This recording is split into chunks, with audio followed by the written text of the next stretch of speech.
ഞങ്ങൾ പറഞ്ഞതെന്താ, അംഗനവാടി വർക്കേഴ്സിന് നല്ല രീതിയിൽ വേതനം കിട്ടണം. ഇത് കേന്ദ്രത്തിന്റെ പദ്ധതിയാണ്.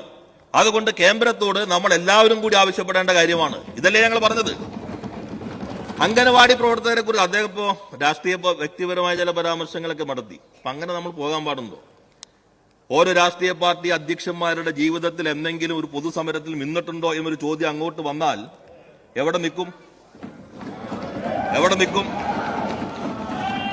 ഞങ്ങൾ അങ്ങനെയൊന്നും ചോദിക്കുന്നില്ലല്ലോ. നമ്മൾ അങ്ങനെയുള്ള അവതരണങ്ങളാണ് വേണ്ടത്. ഒരു വിരൽ ചൂണ്ടുമ്പോ 4 വിരലും തനിക്ക് നേരെയാണെന്നുള്ളൊരു ബോധ്യം എപ്പോഴെങ്കിലും ഉണ്ടാകും. നല്ലതല്ലേ? നിങ്ങളുടെ നേതാക്കന്മാർ മന്ത്രിമാരായി വന്നവർ ജീവിതത്തിന്റെ ഏതെങ്കിലും കനൽ വഴികളിലൂടെ മടന്നു വന്നവരുണ്ടോ?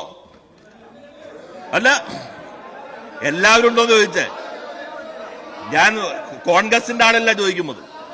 ഇവിടെ അവതരണം നടത്തിയിട്ടുള്ള അത്തരത്തിലുള്ള പരാമർശങ്ങൾ ഒഴിവാക്കേണ്ടതായിരുന്നു.